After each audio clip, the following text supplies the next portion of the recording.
皆様、大変長らくお待たせをいたしました。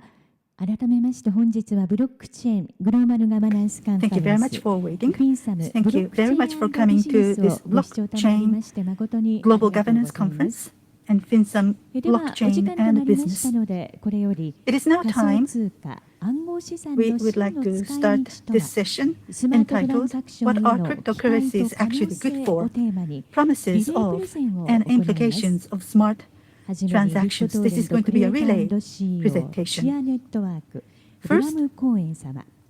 Mr. 続い Bram てスタン Cohen, フォードユニバーシテ BitTorrent ィプロフェッ creator サ and ー CEO ダン・ of ボネ Chia ン様。 Network, and そし Professor て Dan コーファウン Bonnet ダー of オブスマ Stanford ジェームス・プ University, レストウィッチ様よりの講演となります。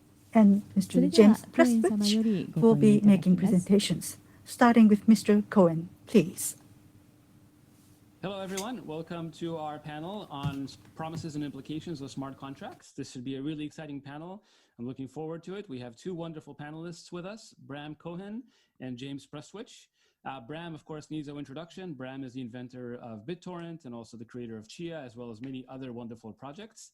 James is a renowned crypto engineer, cryptocurrency engineer, worked on many different blockchains, including making contributions to Bitcoin, Ethereum, Cosmos, and others. So to get started, I'm actually going to hand it over to our two wonderful panelists and let them make an opening remark. So Bram, would you like to get started? Yeah, so my new cryptocurrency Chia is based off of me studying what's known about doing cryptocurrencies, and has a lot of smart transaction functionality in it in a way that's got some interesting innovations and is very surprising. So I'm excited to talk about that. And we're going to dig into that in a lot more detail in just a minute. And James, how about yourself?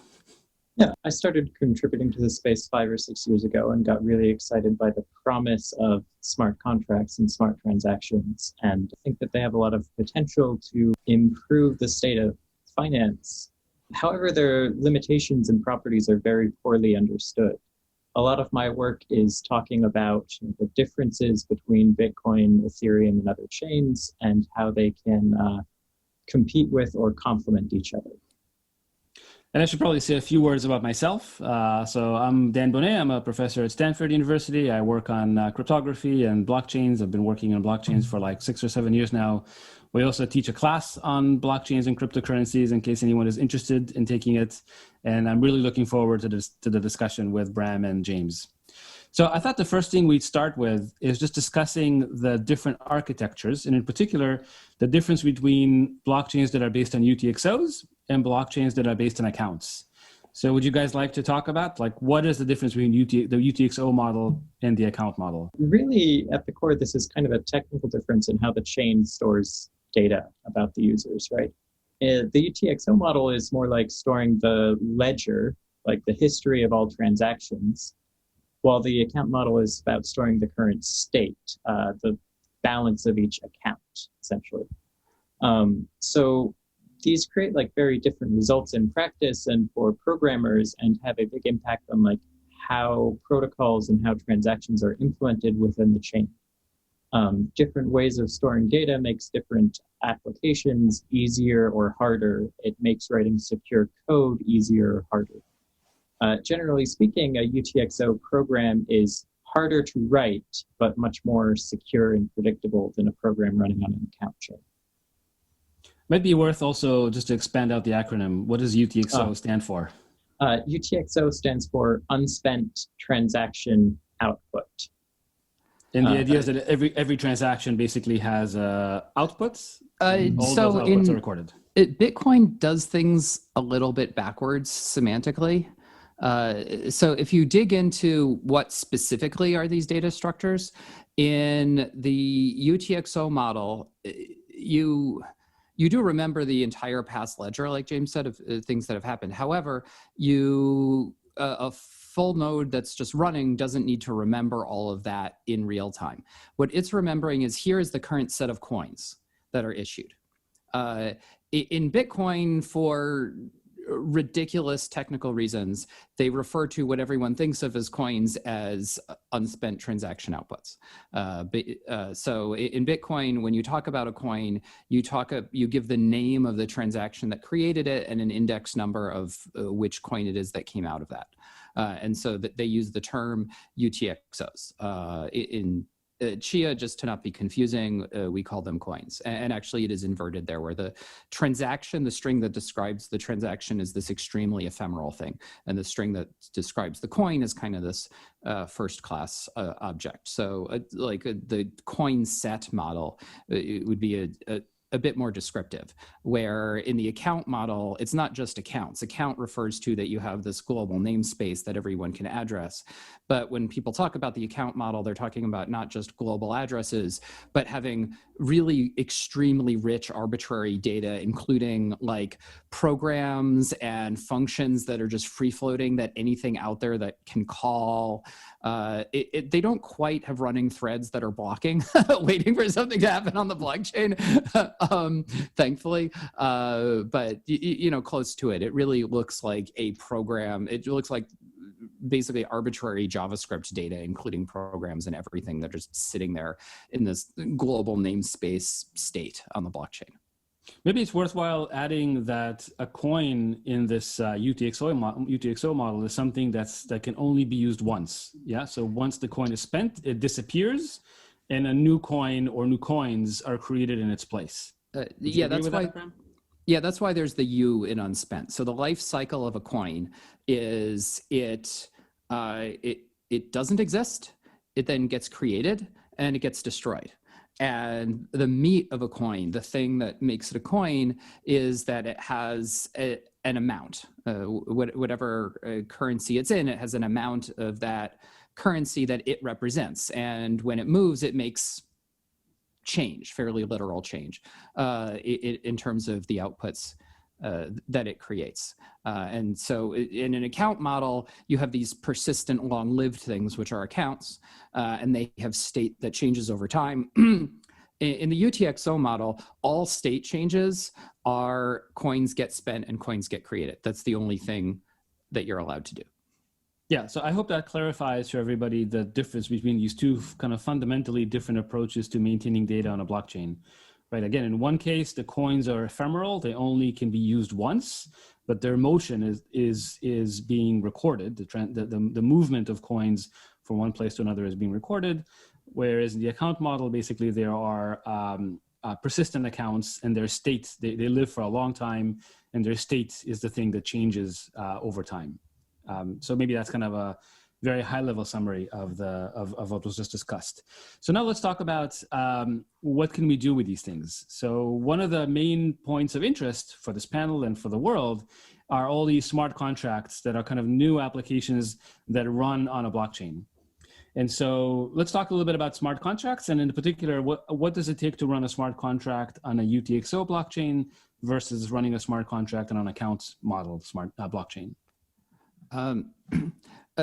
So people have differing ideas of what you should do here, and it's not obvious up front what can be done. So in the past, people talk about all kinds of things like, I don't know, putting your dental records on the blockchain or something, which is it's a terrible idea. But in terms of things you can do, you're limited by sometimes needing oracles, right? So cryptocurrencies in general, the thing that they are is a secure distributed database.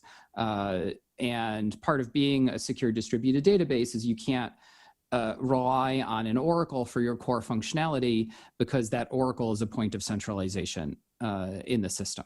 So Bram, sorry to interrupt, but you have to explain what an oracle is. Oh, an oracle is something that tells you something about the state of the world, right?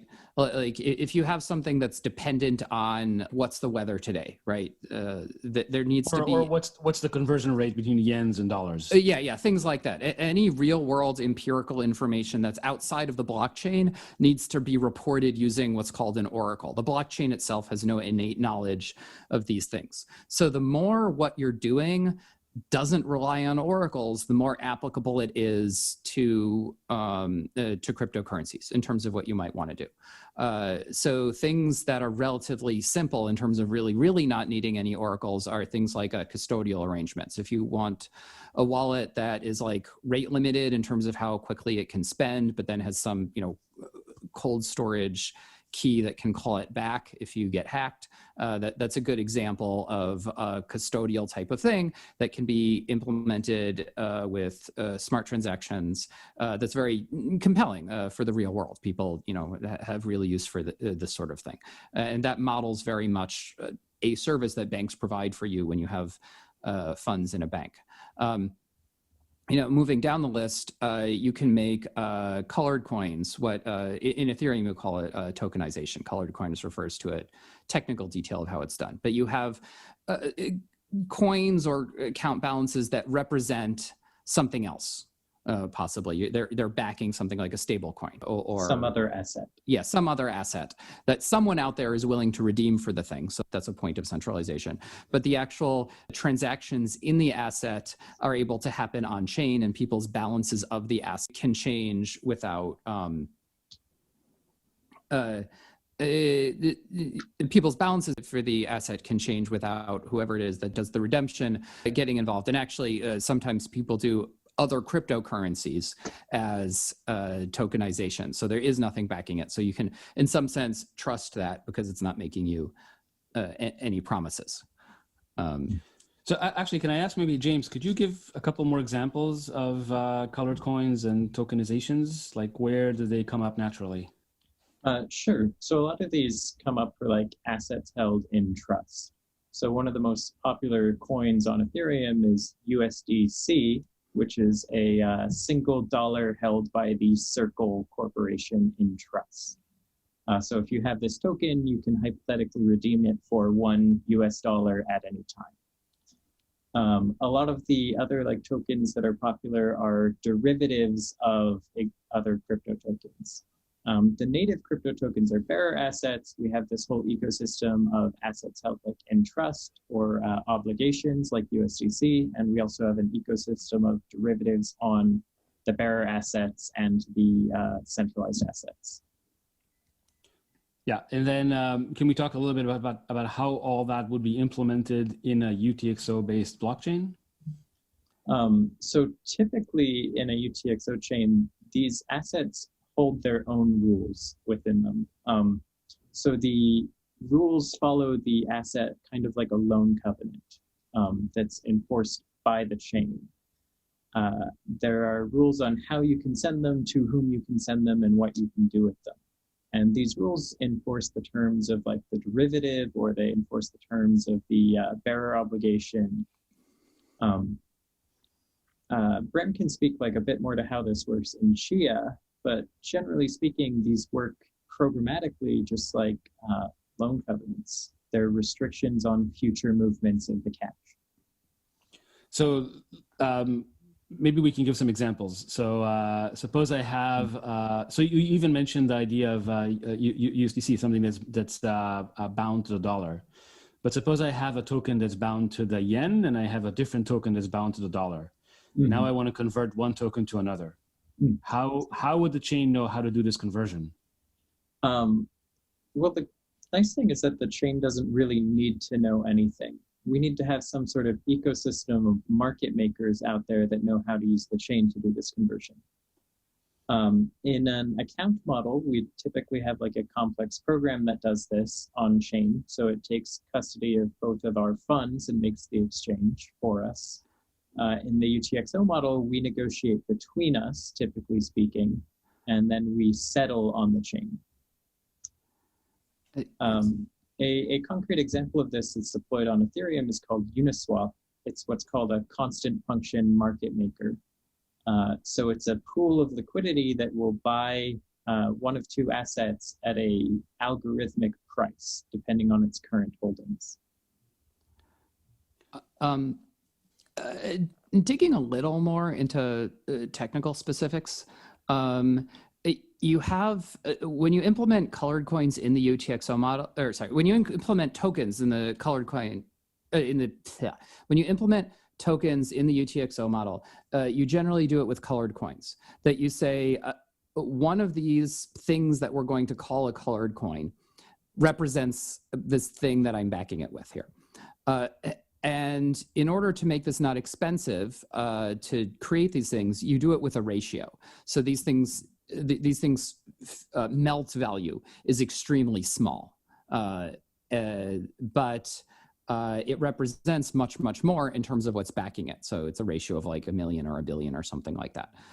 And so this number isn't really representing real value of the currency it's sitting in. It's representing value of something else and is just being used as an account thing that you're doing with it. So to date, in deployed UTXO systems, their support for colored coins has been rather poor for the simple reason that the rules around what is and is not a valid colored coin basically require that you run a full node to do it. You need to trace the entire history because it's important if you have a colored coin that people not be able to give you counterfeit colored coins, that they can't just say, oh, okay, here's my colored coin, and then they just give you some other coin that they created themselves that has much, much larger value because these things kind of look like dust in terms of their nominal face value. So you need to be able to differentiate counterfeit and non-counterfeit. And even worse, you need to have rules about when things have been melted and invalidated by some transaction that they've gone through.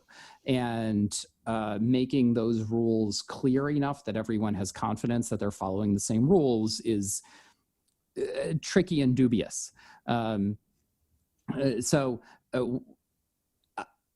For Chia, I've come up with some tricks, some kind of subtle tricks that I can't decide whether these are profound insights or clever hacks.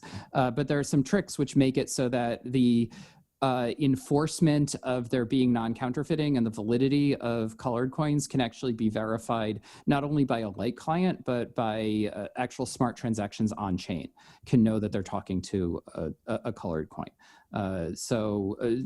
Surprisingly and counterintuitively, it turns out that all this power of it can be brought into the UTXO model. And I would argue actually winds up being better once you've figured out how to do it and properly implemented it. So let me see if I can summarize what you're saying. So in the account model, basically what Ethereum uses, it's not that difficult to implement a token. Yeah, basically you would have one smart contract that maintains the entire universe of tokens, and whatever is a valid token is just whatever the state of the smart contract is. Yeah, so it's quite simple to implement these colored coins, tokens, special tokens in the Ethereum model. What you're saying, and up until now, it was kind of difficult to do that in the UTXO model, because as you said, you would have to look at the entire history of the blockchain to make sure that the UTXOs that are presented to you as a token are actually legitimate tokens. And what you're saying is there's actually a way to expand the UTXO model to very easily implement tokens in the UTXO model. Yes, but there's a weird caveat. It's actually not expanding the UTXO model at all. It's the things you need to do to make it possible are, well, first off, you do need to expand the capabilities of the language that you're programming in.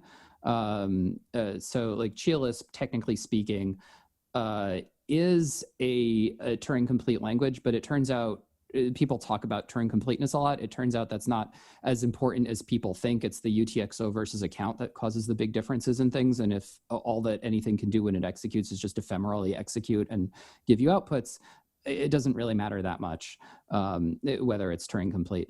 Yeah, in either model. What about other interesting smart contracts? Like, for example, there's a lot of interest in stable coins these days. So how would you implement something like an on-chain collateral stablecoin in a UTXO model? So a stablecoin is, on a technical level, it's just a token. So there's nothing technically different about implementing it than anything that we've said, with a small caveat. But the main thing that's different is that you're backing it. So you have to have, some legal entity that's backing it that people kind of trust. That's most of the meat of a stablecoin. Although there is one interesting thing on a technical level, that you have rules of issuance around a stablecoin.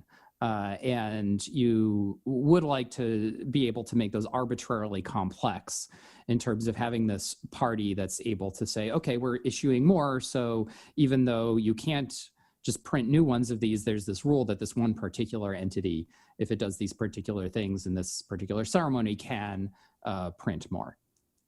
So that's a little bit of an interesting nuance there. But for the most part, it's just a token. So the point would be that the rules of the stablecoin can be encoded into this programming language that's going to go into the token, and then the tokens would enforce. Like the rules of issuance can. James earlier talked about there sometimes being rules about who can do what. That gets into distributed identity, which is a bit of a hot term now for actually pretty good reason. But the existing implementations are pretty limited in terms of what they can do. One nice thing about the Utxo model is everything interoperates nicely.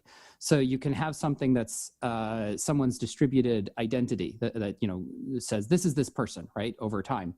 And you could have, as an example, this sounds complicated, we're working on prototyping it, but you could have, say, distributed identities, and then you have some authority that says, well, I am blessing certain distributed identities with being able to transfer this stable coin that I issued, right? Or maybe not say, but this token that I issued. It's something where only citizens of this country are supposed to be able to do it, or something like that. So you do those, you make permissions, these kind of capabilities that sit on chain for them. And then people then that identity can bless transactions using this capability that they were given to be able to make these token movements actually happen. And then it can also be that whoever it was that issued this capability can claw it back at any time. They can rescind it. And they can rescind it with over the objections of whoever they issued it to in the first place. So this sounds like very compelling functionality, that this is something people might really want to use.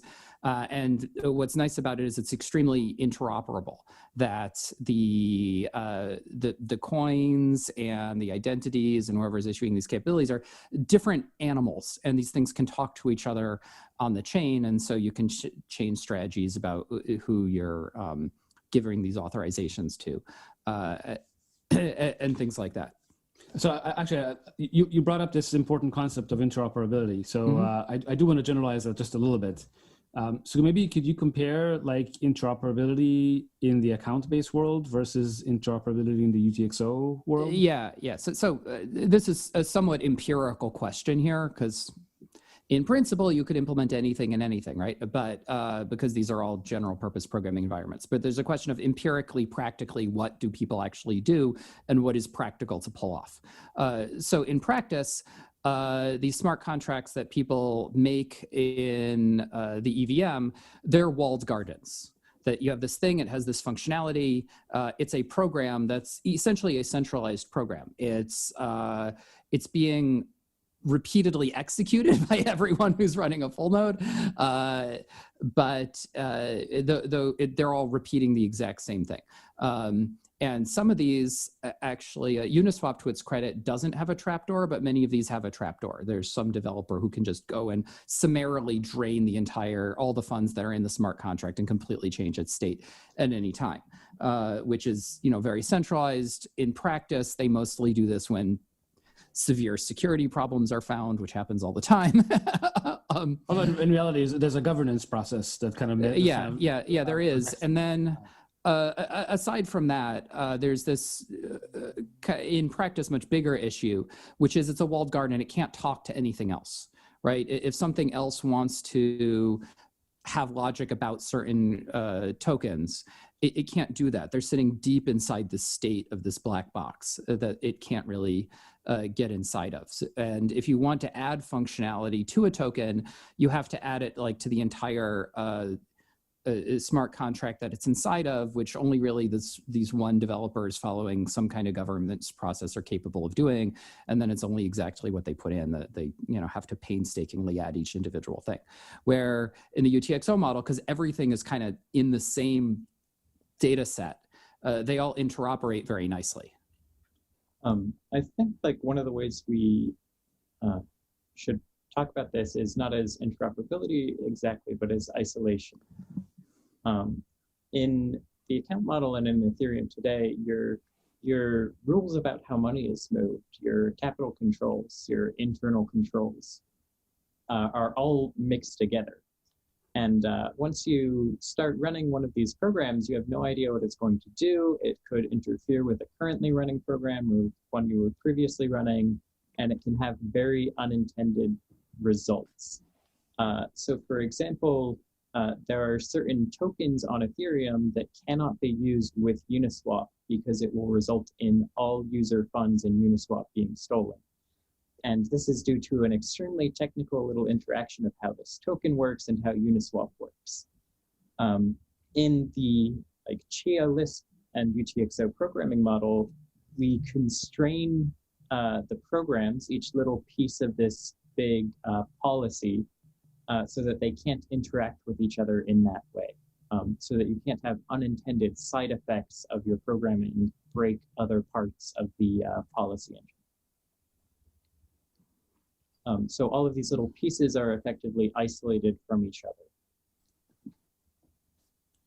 Yeah, so that's actually, I see. So that's pretty interesting in that, I guess you're saying in the account model, like the one in Ethereum, you could actually provide interoperability, but that requires writing more code to allow things to interoperate. We can't predict the effects of interoperability. We can make all these things talk to each other, but we can't know for sure that they won't break each other in frightening ways. Whereas something this is inherent to the UTXO model where that can be done, or is this a matter of the programming language that's provided by Chia, for example? You can kind of think of it from a security perimeter standpoint. In the UTXO model, every coin is responsible for its own security. So it can go, okay, I've set it up so my security is good, right? Where in the account model, the funds aren't capable of handling their own security. They're sitting in a contract that you're trusting. Coin in the UTXO model carries the policy with it, whereas in some sense, you're saying in the account model, the value itself doesn't have rules associated directly with it. Right. So the practical outcome of this is that in the UTXO model, with Chia Lisp and with other kind of script-like constructions, you can add policies together and they'll all apply. You can add your color coin to your Uniswap rules, and you can add those to your corporate custody rules, your internal capital control rules, and they will all work as expected. In the account model, that's not necessarily the case. There might be unintended consequences of layering policy on each other. Mm-hmm.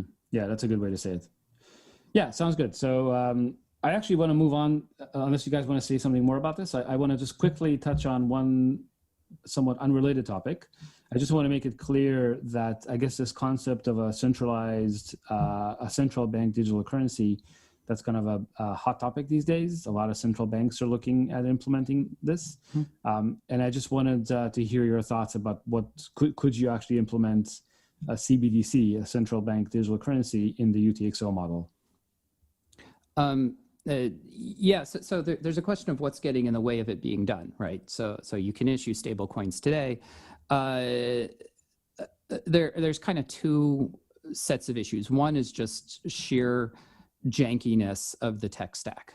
That's the things look kind of unprofessional and untrustworthy and scary when you look at how these things are implemented in practice. So you want to have a stack that's much more confidence inspiring in terms of how it works. And the other one has to do with functionality, that you want something where the currency itself is something people will actually use rather than simply holding value, but have functionality that is nice. That, like, for a central bank thing, you want banks to be using this, and they're going to want to have very sophisticated custody arrangements and the ability to innovate on those and change them in the future and implement their own versions of them to their liking.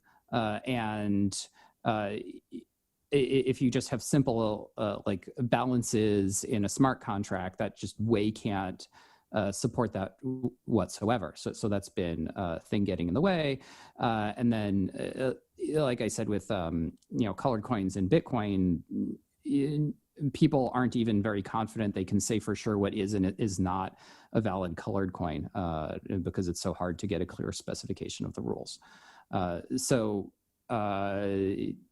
Yeah, those are kind of the two things that you need in order to get it to work well. You need a more trustworthy platform and better functionality. And it sounds like what you're saying also, that really suppose Japan decides to implement a central bank digital currency. It sounds like what you're saying is it could run on a public global UTXO based blockchain, and it just the Japanese coins would have their own color.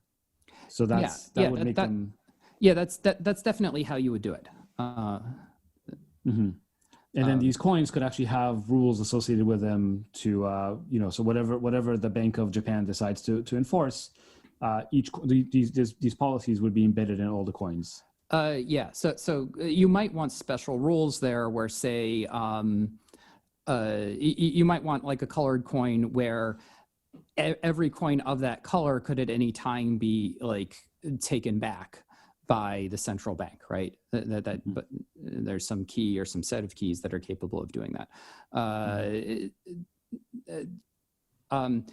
Making it so that you have that functionality while still making it so that you're implementing it as colored coins rather than just account balances in a smart contract, that's not trivial. That involves some interesting tricks. But we figured out how to do it, so. Maybe it's also worthwhile mentioning that one benefit of having a central bank deploy their currency, their digital currency on a global blockchain, one benefit. So we would have different countries hosting their currencies on the same blockchain. I guess one benefit of that would be that now interaction between countries becomes a lot simpler because they're all running in the same environment. They can all interoperate quite easily.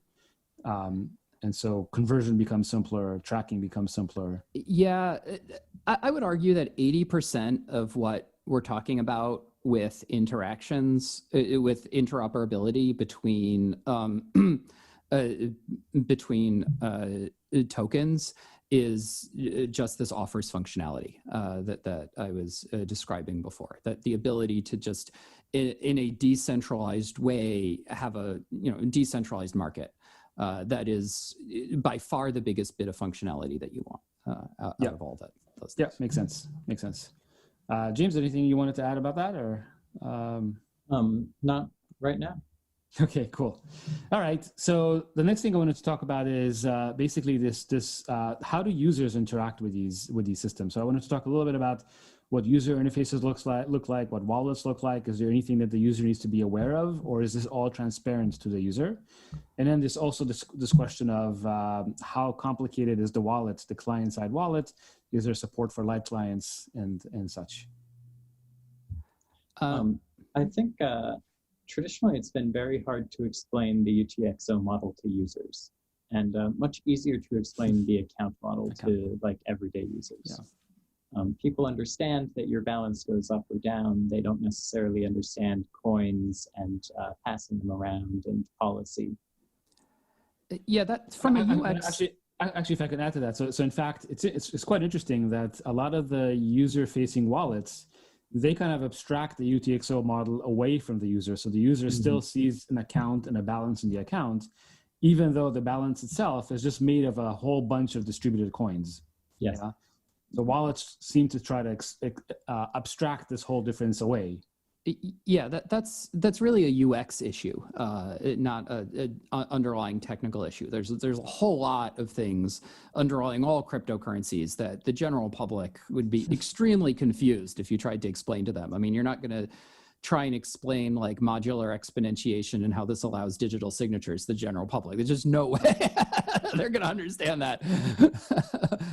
So you abstract those away in the UX. Now, traditionally, the UX for almost all things in cryptocurrency has been poor, like especially when it comes to DeFi and things like that. Like we barely have, maybe that's unfair. We have pretty reasonable wallet software that just says, here's your balance, right? And can talk about how you have like pending things going through and things like that and represent that reasonably accurately and reasonably understandably.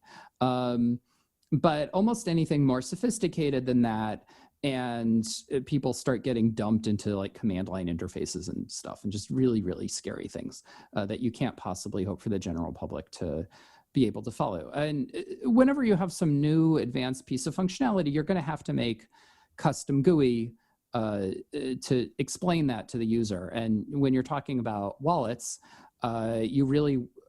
there's certain specific pieces of functionality that you want for wallets, like recovery. You just have to assume that people once in a while lose their stuff and go get their paper wallet and need to do a recovery from that. And you want like a consolidated thing to make that all work as a nice process flow in a way that has, consumer internet grade usability for it.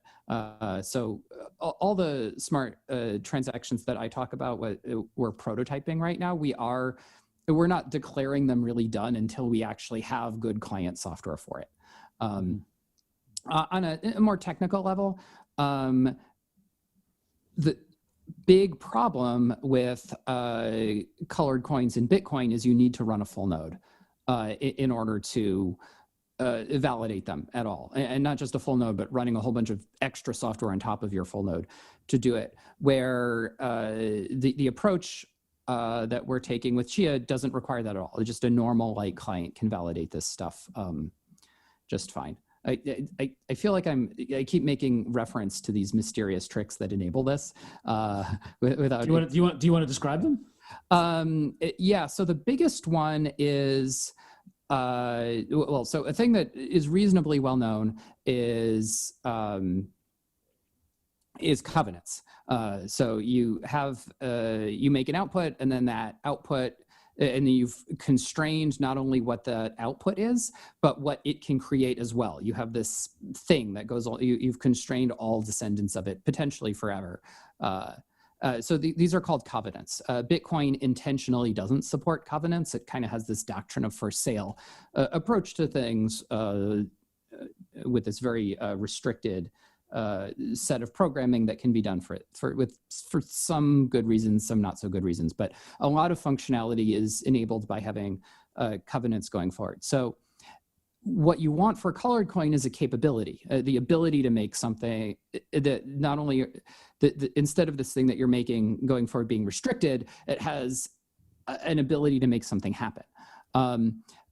And it sounds like you need to add extra state to the blockchain that has rules about what capabilities can be handed to what. And it turns out you don't need that because what you want to do with what you can do with a colored coin is you make it so that a colored coin has this shell which enforces that it's colored.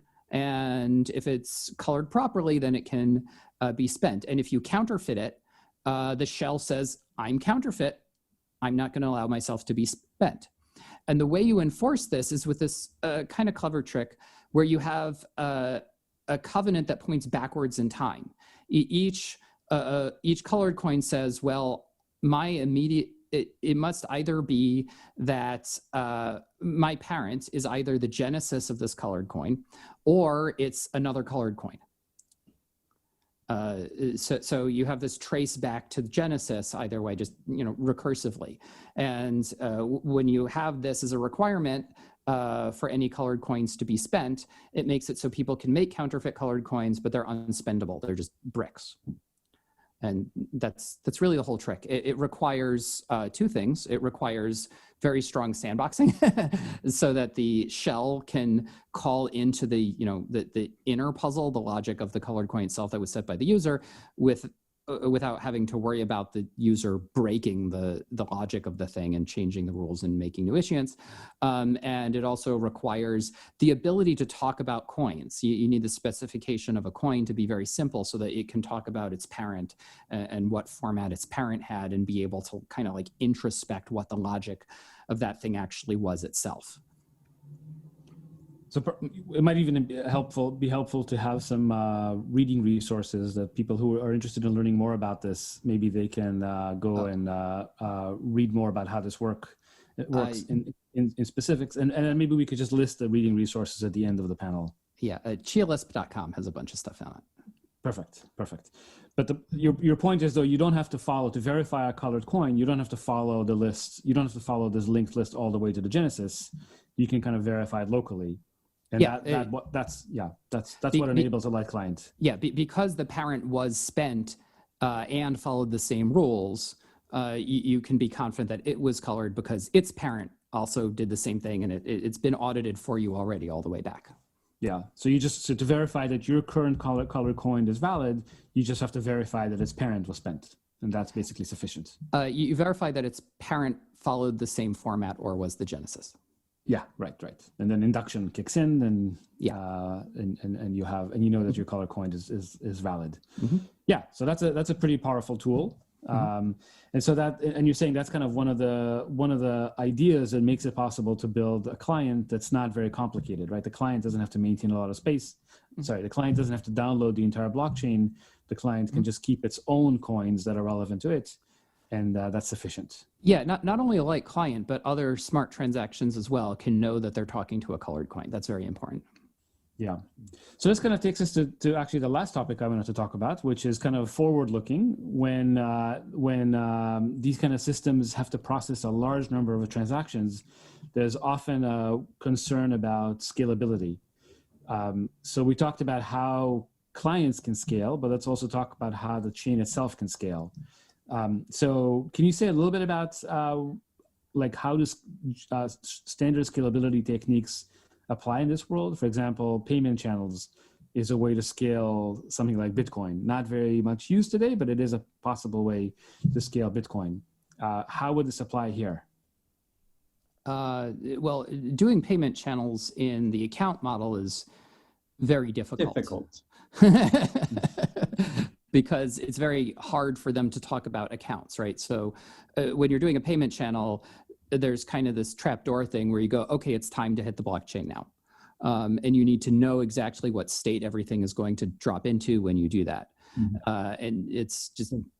There's kind of this interesting result where people building payment channels in the account model are doing it by simulating UTXOs. They're building this complex smart contract that essentially makes a UTXO with certain rules on it. And the contract enforces those rules. Actually, maybe I should take one step back. Maybe just for the audience, I think it would be useful maybe James, if in 2 or 3 sentences, you can just summarize why payment channels help scale the blockchain. Yeah, definitely. So when we talk about scalability, what we're looking for is more transactions, so like more usage of the chain with the same hardware requirements. So nobody has to go out and buy a new mainframe in order to keep processing these. Channels, kind of like the UTXO model, they take a bunch of the costs that would be borne by every participant and move them to the specific participants involved. So they take some of this state or storage that would be on-chain and they move it to the people who are in this channel. And they can safely transact funds within this channel, within this like tiny little private domain, without going back to the blockchain until the very end. And so all of those transactions they make in that channel disappear. They don't eventually go on-chain. They're netted out at the end of the channel. And the chain doesn't have to process all of those. And everybody saves a lot of time and computational resources and money. So it makes it possible for people to kind of transact peer-to-peer without ever touching the blockchain. Right. With the blockchain as like the ultimate arbiter of whether those transactions were fair and correct. But in the happy case, you don't have to go back for a long time. Yeah. And Bram, is all of this supported in the design that you're describing?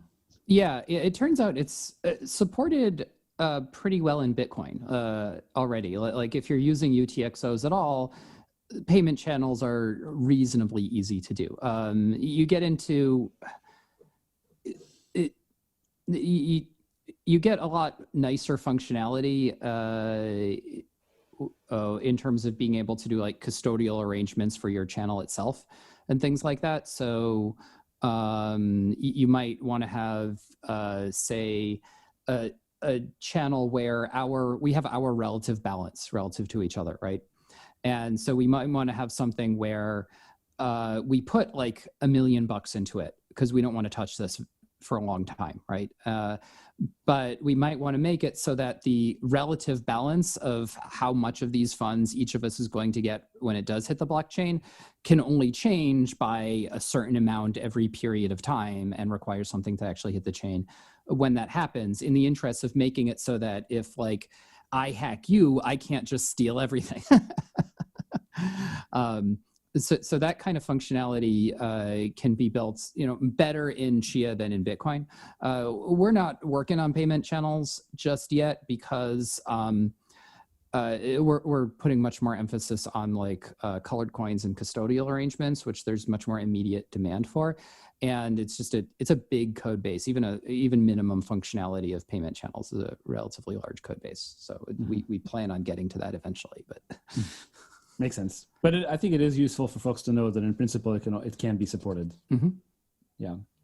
Fantastic. Okay. So this is actually, I think we're at time. So we got to cover a lot of different topics.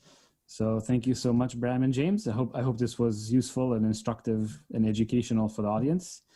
And so thanks a lot, everyone. Yep. Thank you. Bye. Thank you. We thank you very much for your session, gentlemen. ではこれをもちまして仮想通貨暗号資産の真の使い道とはスマートトランザクションへの期待と可能性 That's リレ the ープロセ end ンを of 終了と what さ are せていただきます cryptocurrencies actually good for, promises of and implications of smart transactions. Next session will start from 10:15. In Hall A, there's going to be a panel discussion, Breakthrough for Safer Digital Custody, Security and Regulation. In Hall B, it's going to be a keynote, Ripple, leveraging blockchain to build the next generation global payments infrastructure. Those of you who are joining us online, please select the URL of the session venue of your choice.